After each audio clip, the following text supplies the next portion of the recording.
Welcome to Talking Technology with NCBI Labs, where we believe that technology is the single greatest enabler for people with sight loss and all disabilities. If you are interested in the latest technology news, products, and innovations, then you've come to the right place.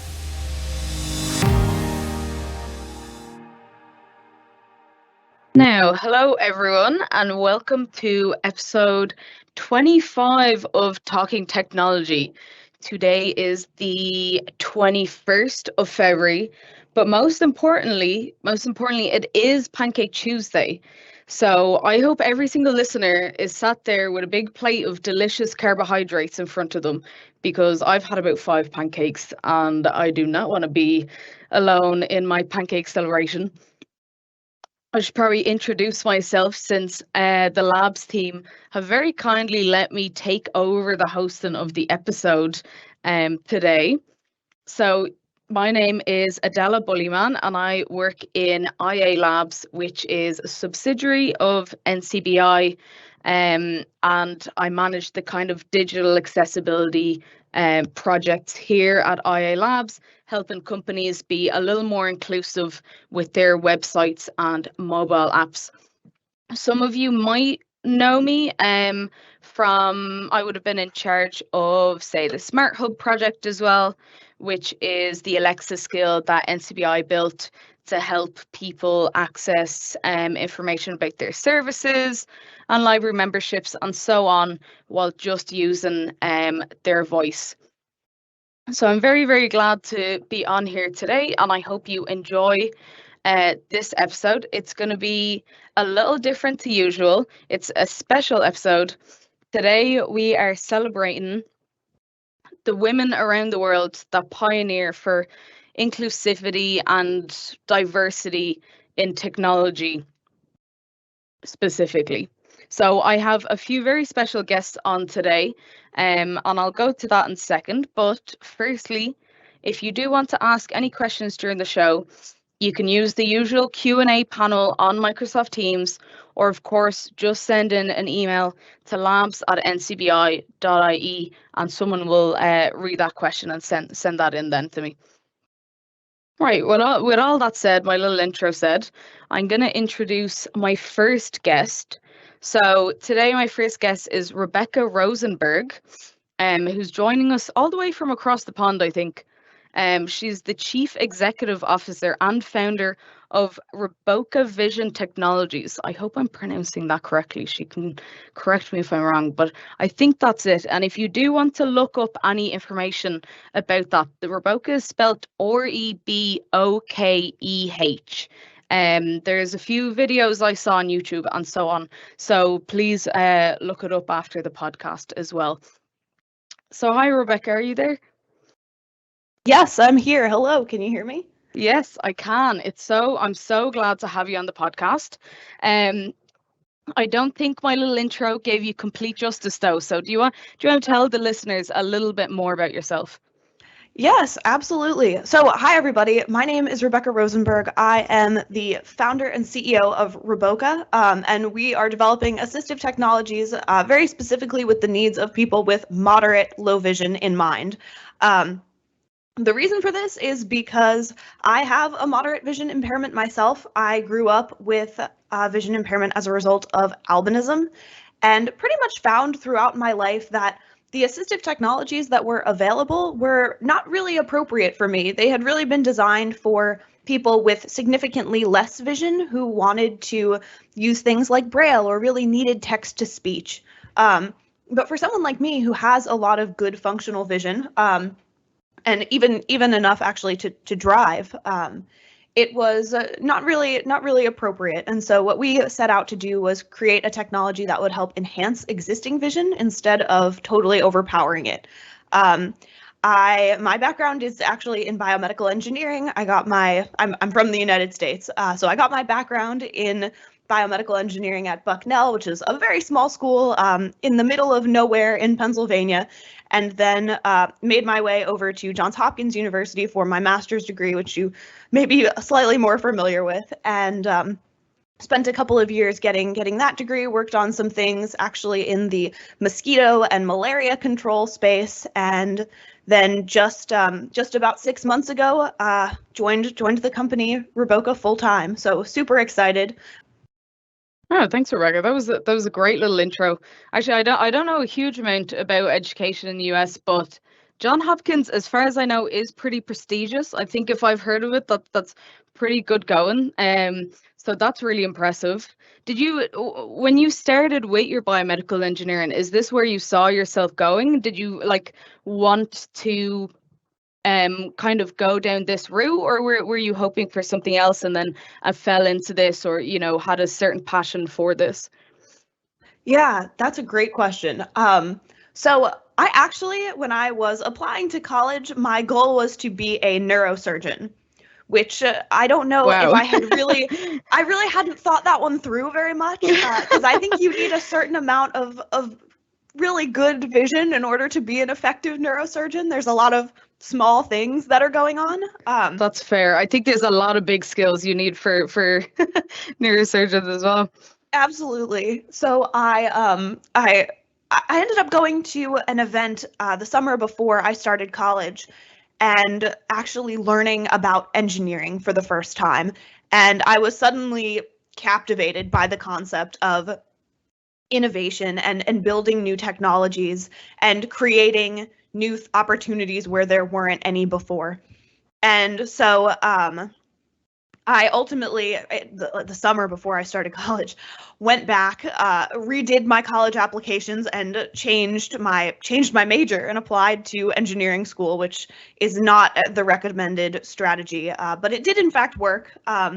I ended up getting into a few schools for engineering, and then ultimately decided on biomedical engineering as being sort of I felt like it was the closest thing to being able to truly make a difference in people's lives. Mechanical, electrical, engineering, they're all incredibly important and all very interesting. But biomedical engineering was special, it seemed, because you were able to really see the impact that the things that you were working on have in people's lives. And that is what we've seen through ReBokeh. That's what we've seen through several of the things that I have worked on as a biomedical engineer. And so as I got to school, I kind of thought that I was going to go into industry and, at a big medical device company. And that was kind of what I thought I was going to do. And I ended up pretty lucky that I had a lot of good advisors, a lot of good mentors. And I had been talking to them most of my time in undergrad about how I was disappointed with the state of vision assistive technology. And so they all kind of knew. And then one day a grant opportunity came to us from my school, and everyone kind of encouraged me to apply to it, and I did, and ultimately got the grant to spend a summer trying to really just dive into this problem and to learn why there wasn't really any appropriate assistive technology for people with moderate impairments. And as I did that, really saw that it wasn't just my experience, that there really was a need for something new in this space. And the rest is history. So that was really a great story. Maybe I'm a little biased because I also did engineering, but I'm like, wow, well done. I love a good story. And it does sound like you really found yourself along the way, I guess. And I will agree with you that there isn't a huge amount out there. I mean, I did software engineering and not long ago now, and accessibility was not mentioned once, not a single time. So there really is a long way to go, which is why I think it's so inspirational that you are creating, something to help people and adding to the assistive tech there, because we all know tech is just hands down the best enabler for, giving more independence and access to people with disabilities. So following on from that, do you want to talk a little bit about what you've created then? Yeah, absolutely. So I know there are some pictures here. The ReBokeh app is basically meant to enhance the way that the world looks so that someone with a vision impairment can can access it more easily. It enhances and adjusts the way that you see the world around you to your specific needs in any situation. And so I like to say it works a little bit like a vision enhancement version of Snapchat, where you can hold up your phone or your iPad and you see kind of your live camera view the same way you would on Snapchat. And then you can add all different types of filters. So things like contrast, exposure, different colors, different inversion options. And you can tweak the way that you're seeing through the camera so that whatever it is you're looking at, whether it's a presentation or I used it to play a poker game with some friends the other night, or Nice. whether you're trying Did you to win? navigate. No, I think that was the first one out. Turns out I'm pretty bad. That's okay. You've other skills and talents. We'll see. So, regardless of what you're doing, you can tweak exactly how things look to be specific to you. And then when you find a combination of settings that works for you, so say, you are a student and you're in a class every Monday, Wednesday, Friday, and for whatever reason, that professor writes with green ink on the whiteboard. I don't know why they do that, but I had those professors. Yeah. The red is the worst. Like I have full Yeah. vision and the red is terrible. Really difficult to see. And then the markers aren't very good, and you're like, how am I? I'm sitting front and center. If I am having a hard time, I imagine other people are too. Yeah, they are. So then what you can do is, if you know that and you've set up kind of your set of filters to help you in that situation, you can save them as a preset so that the next time you come into that class, it's just kind of a quick click and you're ready to go instead of needing to kind of play around with all the filters again. But you still have the option to do so and to customize it for any other situation that you might find yourself in. It's free to download, so if any of that sounded interesting, I would highly recommend anybody go and check it out. Right now, we are only available on iOS. I know we're working on it, but we had to kind of start in one place, and iOS was where we chose to start. Yeah, that's great. I mean, iOS does tend to be better for accessibility anyway. Sorry to the Android fans out there, but they do a better job on the accessibility anyway. So I would say a lot of people with low vision probably use Apple products anyway.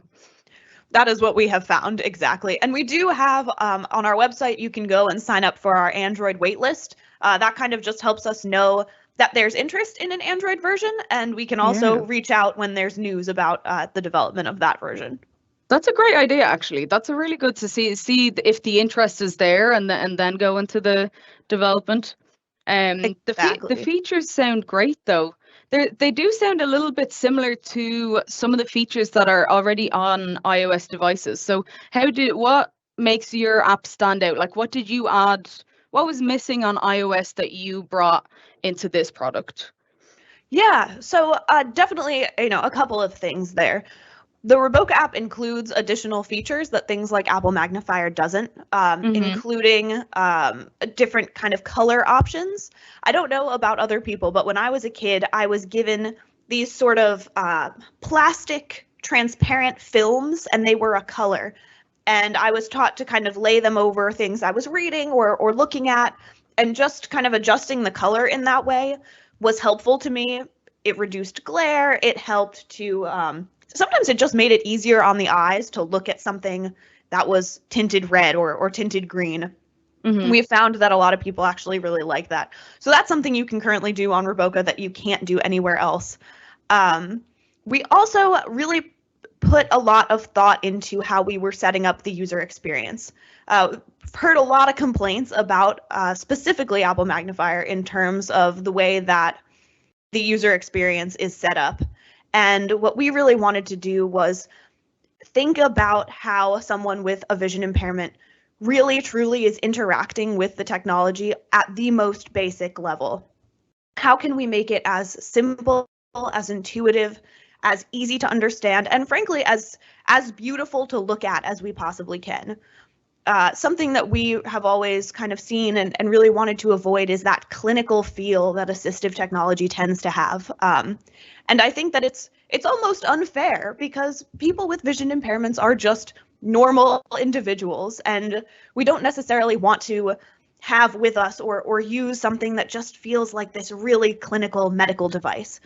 My background is in medical devices. I love medical devices, but you don't always want to be carrying one around with you all the time. And so we really wanted to create something that was higher tech, that was more responsive, that was more respectful of the needs of people with low vision. And so I think that that's really, it's clear that ReBokeh has been designed with those things in mind, and that's what we hear from our users all the time. And by someone who has actual experience with it.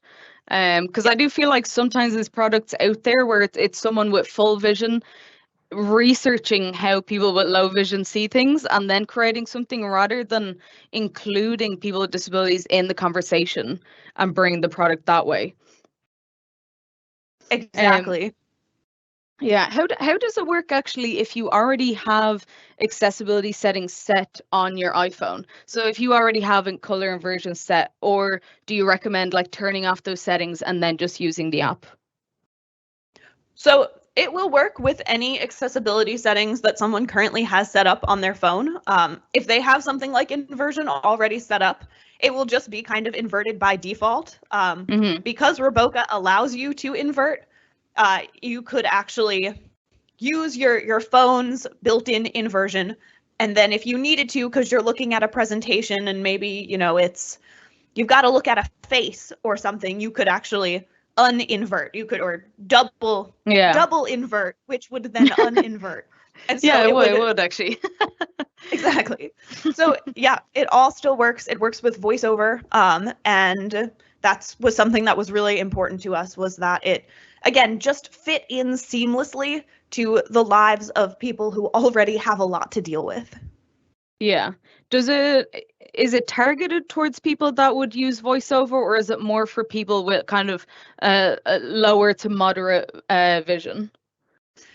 It is targeted toward people with lower to moderate vision. The reason being is that that's where we're seeing that assistive technology falls the shortest.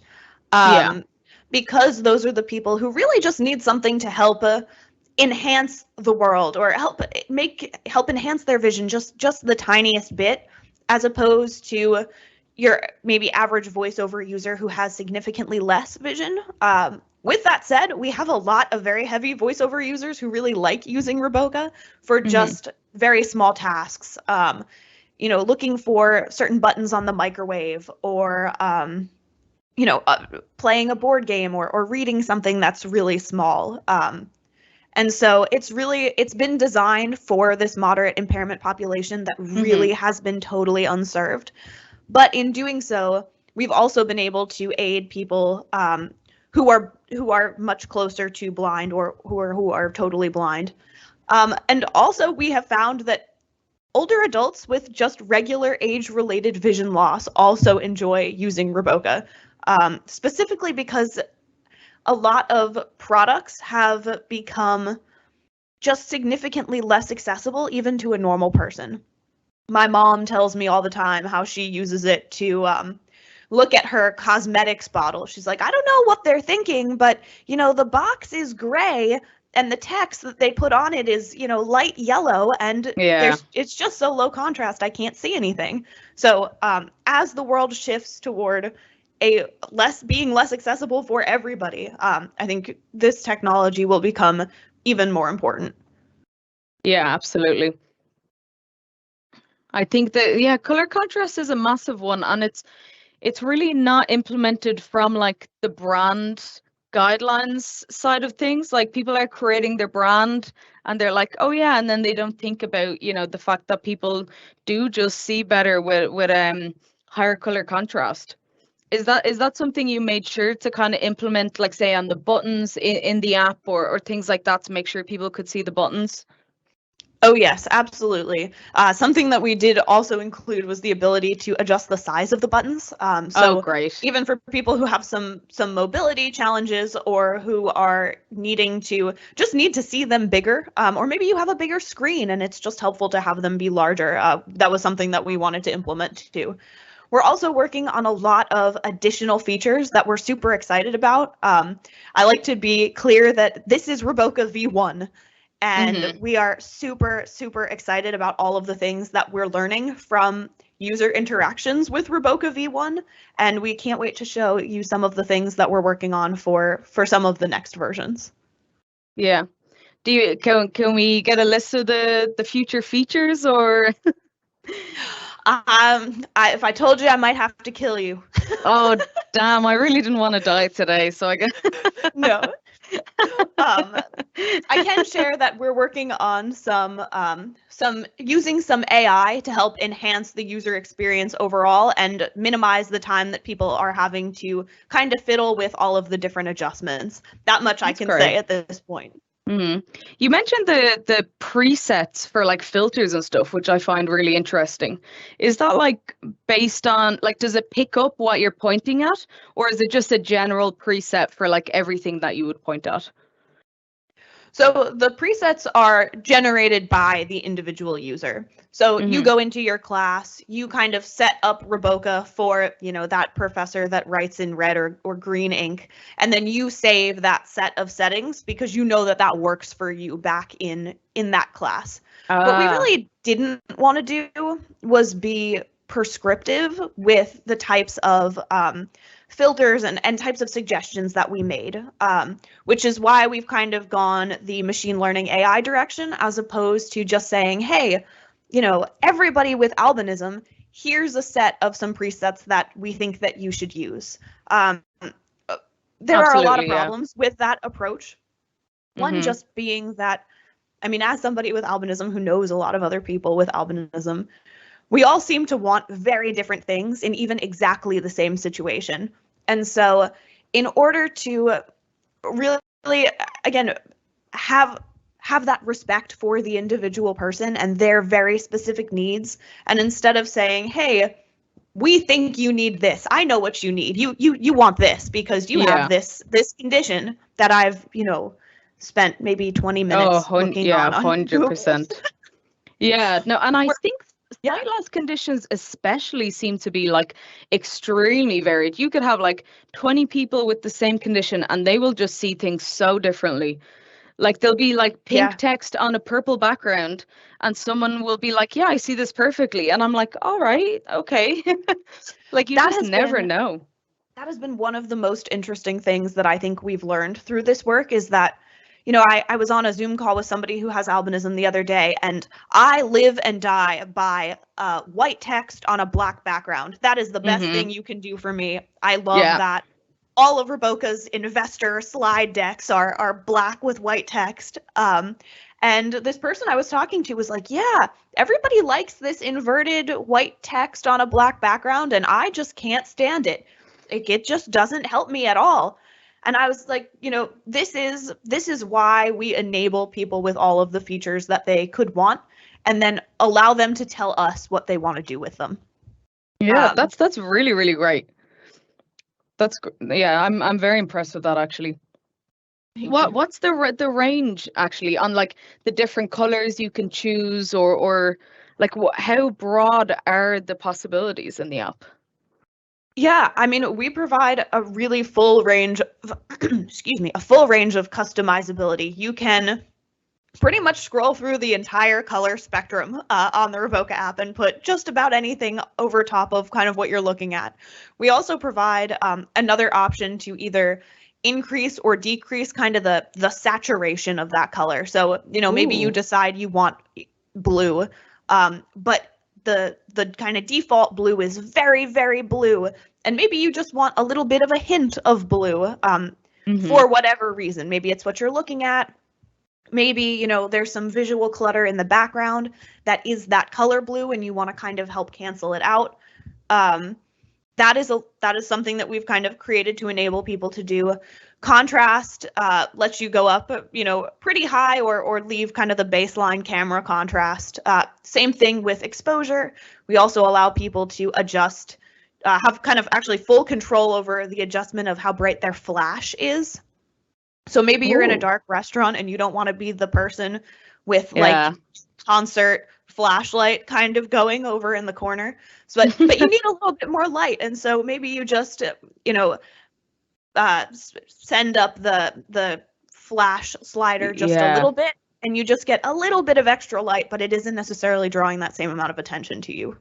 Yeah, that's incredible. Actually, I'm genuinely really liking the features on this. I do think it's going to be a massive help to a lot of people. There's magnification on it as well, is there? Oh yes, of course. Of course, yeah. Yes. So I think that's a great combination, because you like getting the magnification and whatever color and the saturation and everything, and like really setting that to your specific kind of vision needs. That's great, honestly. Like honestly, that's really amazing. Thank you very much. We've gotten quite a bit of good feedback on all of the capabilities of ReBokeh, and we are continuing now to get feedback on what new capabilities people would like to see, and so we're pretty excited for some of the things that are coming next. Yeah. Is there a place actually where people can kind of give in suggestions and so on if our service users were to try the app? Is there a way to kind of contact you and give you any suggestions? Yes, absolutely. Our website has a contact us page. If you just go to our website, right up in the main kind of navigation bar, there is a contact us page. Those messages, they go to our team, and we do read them. So yeah, absolutely. If there are comments, questions, suggestions, we're definitely looking for people to join kind of our beta program, which means that you would get access early to new features as we're testing them to make sure that there are no bugs, but also to make sure that we are deploying them in a way that is most helpful to people. So if any of that is interesting, please do send us a message through our contact us page. That's great. I'm sure there would be people that would be very interested in doing that. And to the listeners there as well, if you can't find the link or so on, email labs@NCBI and we'll find it for you. We'll provide that link for you, help you with the submission even if you need. So we can definitely support you in that.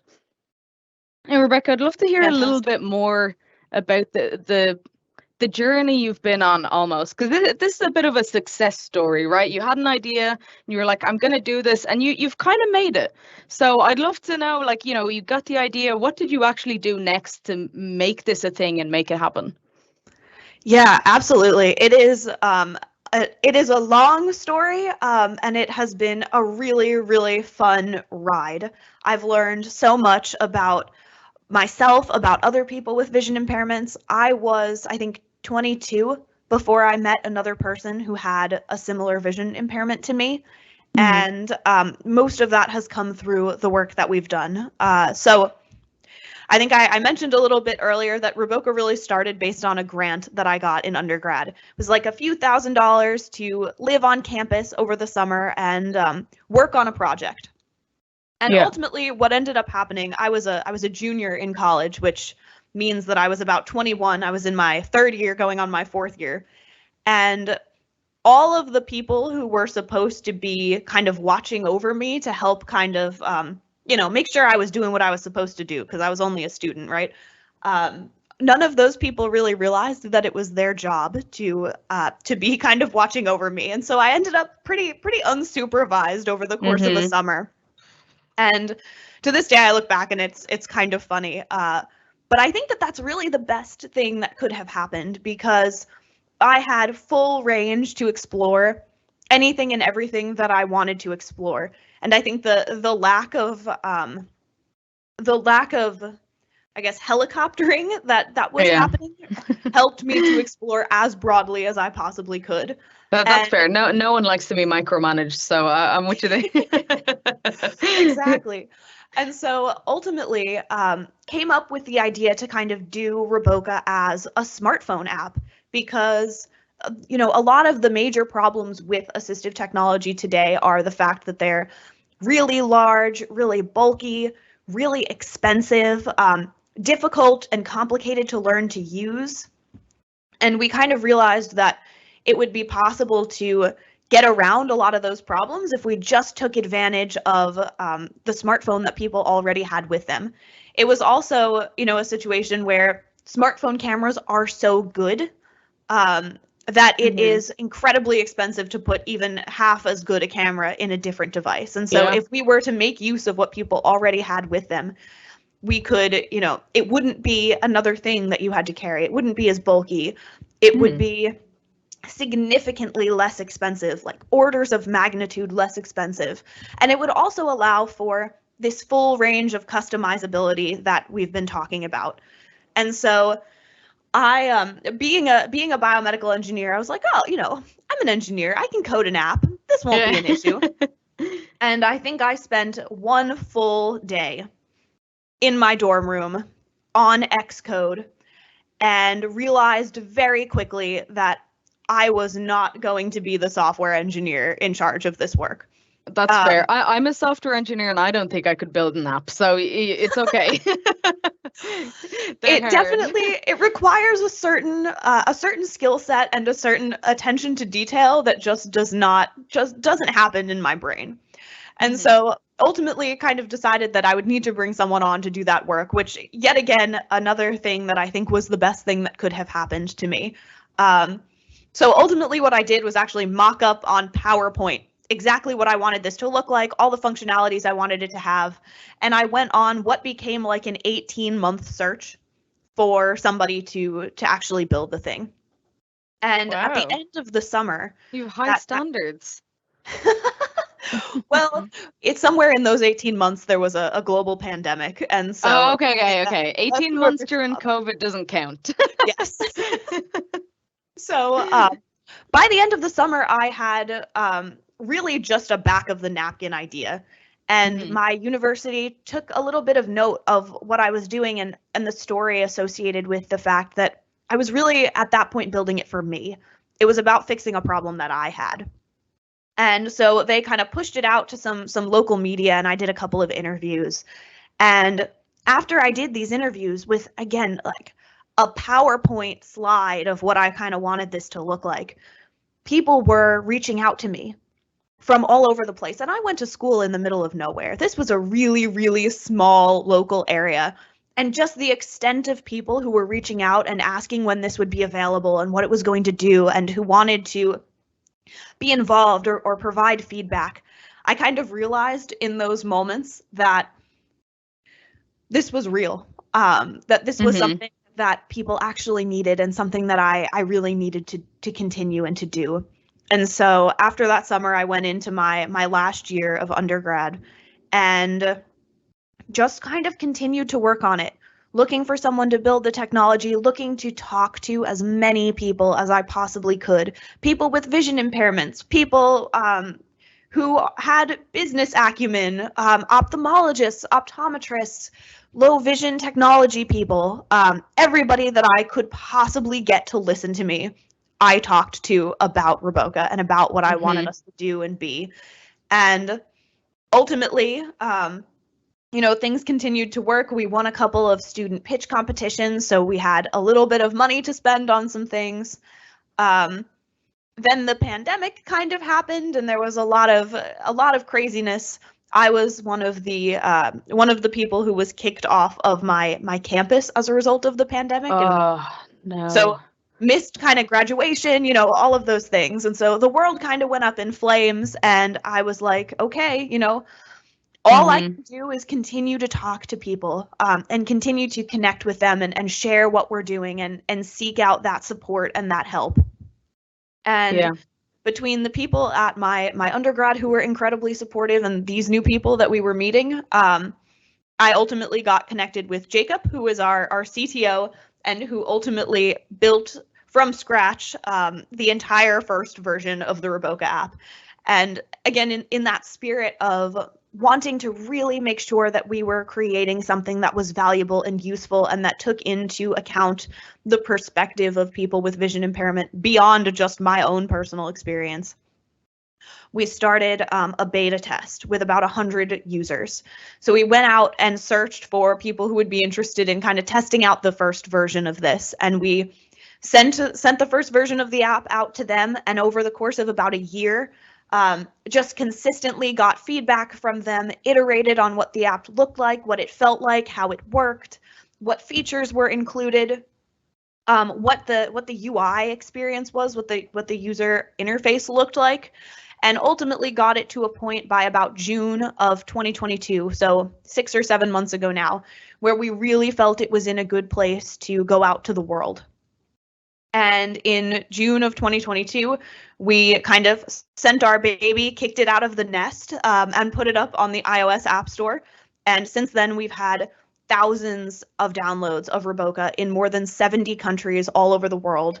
We have users in everywhere from the United States to the UK to Japan to Australia. And we have people reaching out to us from those places, telling us how life-changing this has been, how much they finally feel like somebody actually listened to the visually impaired population. And so we're really excited to be at kind of the forefront of that informed design process for this population. It's something that's spoken about a lot of different places, but I think that it is not as often actually done. And so that's something that we are really have dedicated our mission to, is making sure that we're not just building tech for the sake of building tech. We are building tech intentionally, and making sure that it is informed by the actual needs and actual lived experience of the people that we're trying to serve. Yep, absolutely.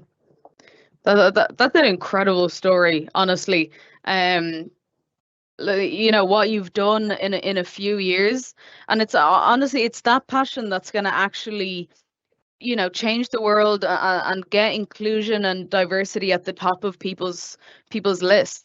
Because although it shouldn't be this way, you know, the inclusion and diversity and so on, and accessibility just isn't there in our world. And it takes someone, you know, with an opportunity to take the world in the palm of their hands and say, you know what, this isn't good enough. This isn't good enough, and I'm going to change it. So really incredible what you've done here. Thank you. And I think something else that, you know, to your point about, you know, accessibility is often not at the forefront of people's minds. And I think that we've taken a really interesting approach to that, because I really wanted to enable people to not, specifically people with low vision, not to feel like they needed to wait for the world to catch up to them in terms of accessibility. You know, if we expect the world to change or conform to our specific needs, we're almost always going to be disappointed, and that is it's just the way that it is. And so what we really wanted to do was enable people to be able to help themselves, because what more of an empowering feeling than to not need to, you know, complain that the McDonald's menu board isn't accessible, or that there isn't a handheld version, and not need to ask a stranger to read it to you because, you know, it's inaccessible, but to actually be able to take that fate into your own hands and do something about it. And I think that is really part of our platform as well, is to make sure that we are providing people with the tools they need to help themselves in the way they want to help themselves. Yeah. Instead of providing kind of round pegs for square holes. Yeah. You give the people independence to choose their own way of doing things. Absolutely. This sounds like a huge amount of work as well, though. Like, how big is your team now? How do you manage it all? Yeah, we're really, really well supported. We have a CTO, we have an incredible external dev team that we work with who help make sure that all of the bugs are worked out. We're now working with a new company that is helping us do some media, and we've been really incredibly supported by literally hundreds of mentors and advisors. We have an incredible team of investors, and I think it often comes across when I get to sit here and do these things like it's a one-woman show, and it is absolutely not a one-woman show. We would not be here without the support that I received at Bucknell, without the support we received at Johns Hopkins, without the support we have received from every subsequent startup accelerator program that we've done, and all of the support of the connections that those organizations have made, as well as just the pure dedication and interest of our team. So it's a lot of fun to get up and work with all of those people every single day. Yeah, it sounds really, really interesting. And as well, all of those people that you hire are now going to have knowledge about accessibility as well. And even if they go on to do other stuff, they'll also, bring that message with them, and you're just spreading the message further and further. And that's the main thing. So that's great. So how do we get this app? Is it just in you can just download it for free, did you say? Yep. Yeah. Super easy. It is on the iOS App Store. So if you go to the iOS App Store and you type in ReBokeh, ReBokeh, it will be one of the first ones there, and you can grab it for free. And we are you can also find it through our website. If you go to our website, especially on your mobile device, you can click, there's a couple of get the app buttons that you can click that will take you right to our page on the App Store. But yeah, Great. the same way you'd get any other app. Perfect. And if people have any kind of questions or comments or so on after listening to this podcast, are you happy for us to send them through, or do you have a different way? Do you prefer it to be contacted through the contact us page on the website? Definitely, the contact us page on the website is always open. They're also welcome to email info at rebokeh.com, which is, again, an email that is monitored by our team, and questions will get routed to the appropriate place. Great. Okay, well, I've had an amazing time speaking to you. I think this is an amazing product, and you've done great work and brought great strides across for people with low vision globally. Do you have anything else you'd like to add before we finish up our interview? Yeah, thank you so much for having me today. It has been a really incredible journey, and we are so excited about the response that we've received to this technology, and really beyond that to our mission to make sure that technology is created in such a way that it is actually beneficial, that it is not just at one point informed by people who are going to actually be using it, but constantly iterated upon based on those needs. And so I welcome anybody to reach out to us, ask about the beta program, and thank you very much for having me today. We very much admire the work that is done at NCBI, and thank you so much. Thank you. Thanks, Rebecca. It was an absolute delight having you on, and I'm sure all the listeners loved that as well. Now, guys, anyone listening, do go ahead and download that app. It is free, as Rebecca said.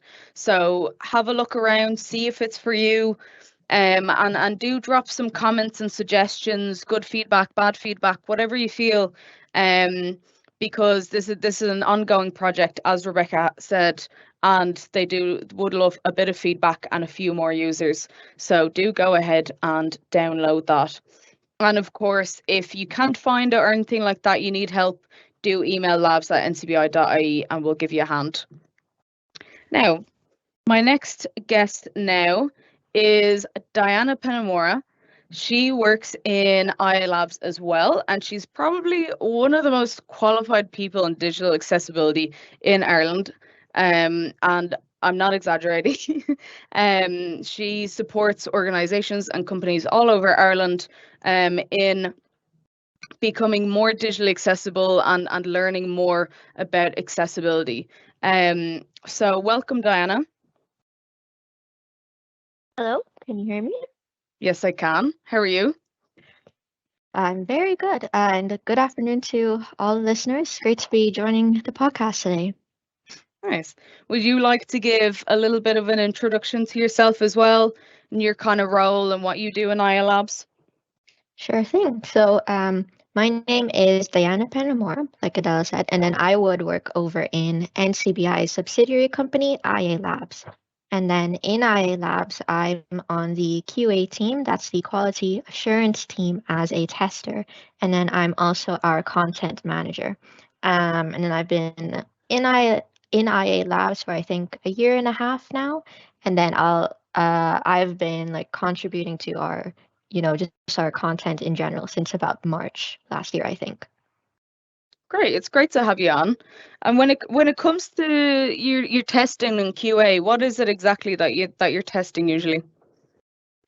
So as a QA tester, I'm usually receiving a website URL or an app to download from the App Store, or even a PDF or PowerPoint, and then I'd be going into that site or app with assistive tools and seeing, can I actually use this?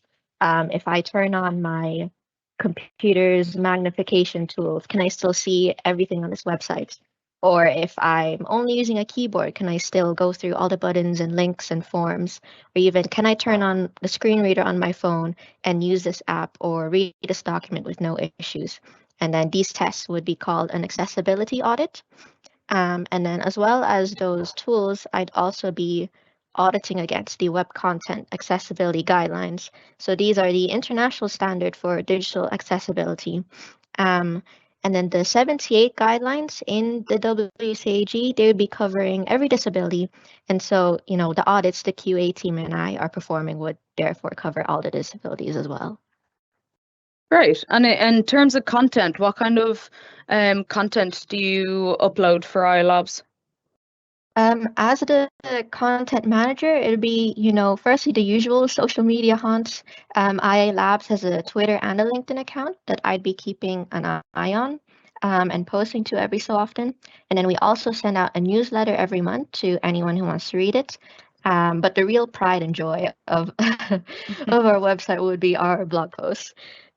These are published weekly, every Thursday actually, if anyone wants to keep an eye out for what we're posting this week. What kind of topics do you cover in the blogs? What are people expecting to be reading about? In the blogs, honestly, we try to cover like as wide a range of topics as we can. Like we do a lot of educational posts on digital accessibility, like explainers for tech that people with disabilities use, or explaining the WCAG guidelines themselves. And then we also talk about general developments in the tech sector, usually related to accessibility, but not always. And then, of course, just about anything interesting going on at IA Labs, honestly. Great. I did hear about a bit of feedback about the blog you wrote about describing screen readers and how they work. And this is Yes. from a screen reader user who said that it was the best description, simplest description he'd ever seen of screen readers. So that's really, really great. And is there any other traction that the blogs are getting? We receive quite a huge traction, actually, like way more than I've been expecting. Our explainers, actually, like the screen reader blog that you mentioned, would be our most popular. The screen reader one, and also understanding the difference between the AA, AAA levels of the guidelines, and also the core principles of accessibility. Those would be very popular. They get I'm not even sure of the number off the top of my head, maybe like hundreds of views every month. And they're popular monthly as well, so people still go back and read them specifically. They've actually been featured as Google snippets before. So you would be searching what are the core principles, and then our blogs would actually come up on the front page of Google, which I always think is very cool.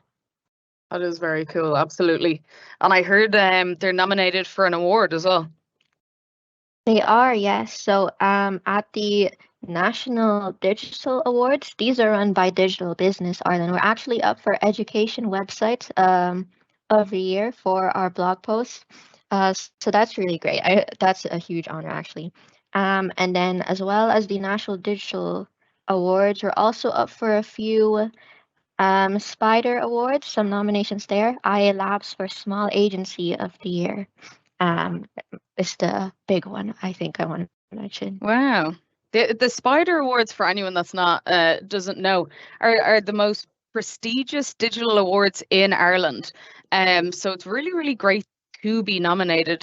And I think actually NCBI have about 5 nominations themselves, which again, especially for a charity, to be nominated for 5 is a huge deal. The shortlists are So firstly, for the best podcast, for this podcast here, so I'm very honored to be on because it's up for a Spider Award. For NCBI Labs as Team of the Year, for Smart Hub as the best app, Smart Hub also for best use of disruptive tech, and Vision Sports for best in universal design. So that's 5 Spider Awards that NCBI are nominated for, which is really, really a massive deal. I mean, it's just a massive kudos, I think, to the Chief Technology Officer, Karen O'Mahony, and of course the labs team themselves, who've pretty much dedicated their careers to try, bring as much awareness and help and independence to people with disabilities as possible. And it's great to see some of that recognition actually happening. Now, Yeah, don't ask me definitely. why they're called the Spider Awards, though. I haven't figured out, but the awards are shaped like spiders, and that's a little bit cool. Now, Diana, you said you've been doing audits for a couple of years now. Are people actually making any progress? Can our service users expect that things will be changing in the next few years and they will be able to access websites the same as other people? I'm going to be optimistic and say yes, actually. We have seen like a lot of organizations, so both in the public and the private sector actually, who've been making, some really visible progress towards becoming digitally accessible, or at least they've started on that journey and are really making their way there. And in a few of those companies, we've actually seen, recognized for the work they've done so far. We're actually sponsoring the Excellence in Digital Accessibility Award at the National Digital Awards as well. So that short list, that has like a short list of people who we'd be like very proud of for the work they've put in so far. That's great. Who's been shortlisted?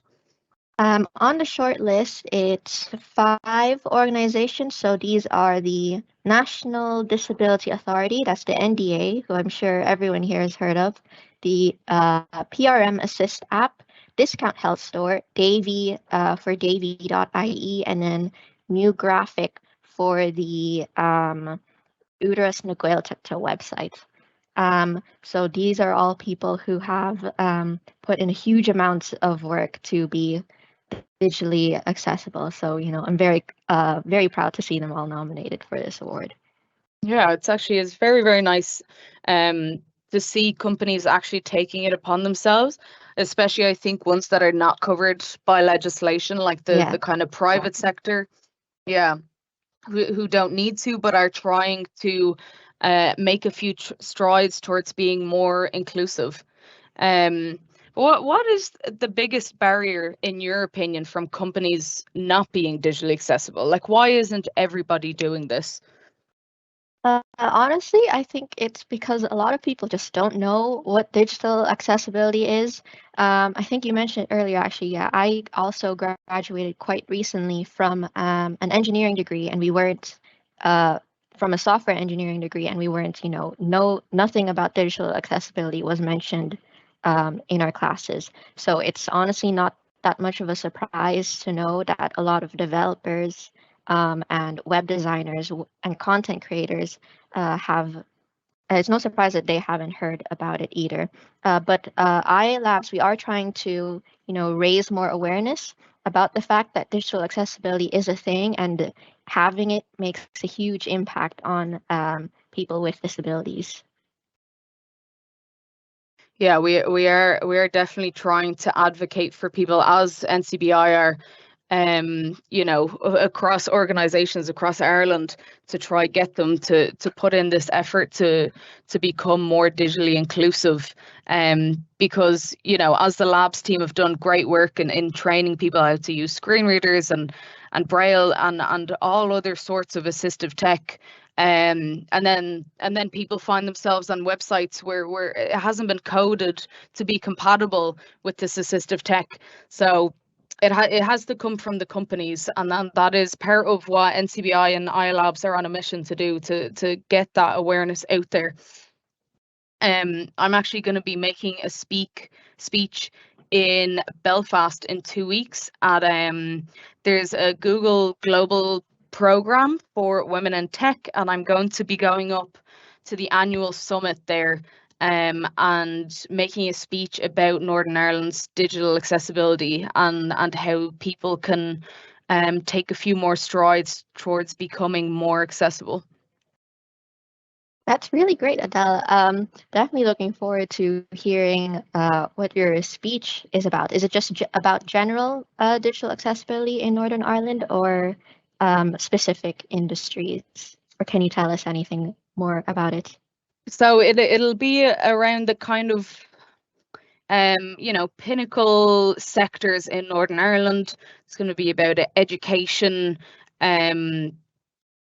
the government, local authorities, so on, and just speaking there and trying to raise awareness in Northern Ireland as well.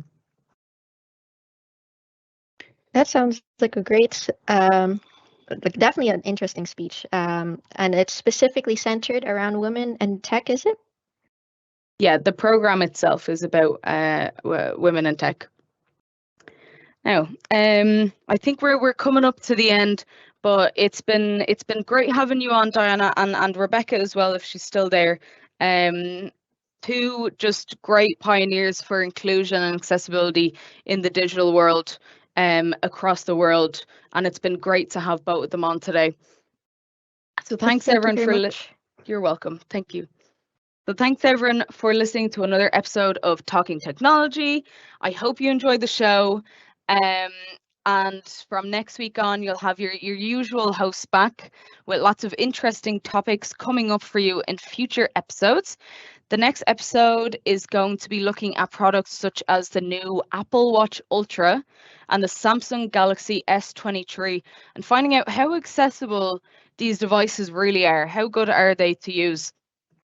We'll also be revisiting our debate on Android versus iOS, always a good one, where the team and guests will be sharing their thoughts. So as a reminder, if you require any technology support from the Labs team, contact our help desk on 1-800-911-110 or send an email to labs@ncbi.ie. And if you'd like to stay up to date with the latest tech news for people with sight loss, do subscribe to NCBI's newsletter by visiting the website at ncbi.ie, or again, sending an email to labs@ncbi.ie. Now, before we go though, I'd like to just tell you about a brand new YouTube channel that Labs are launching this week.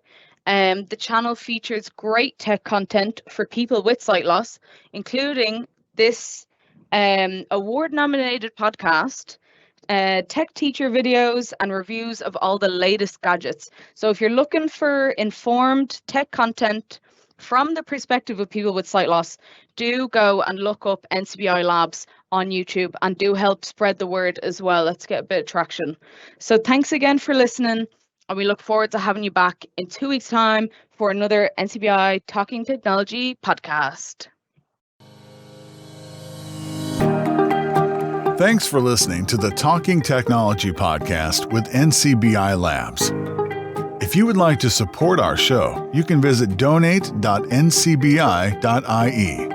The NCBI Labs Talking Technology podcast is proudly sponsored by IA Labs, the market leader in the provision of digital accessibility services.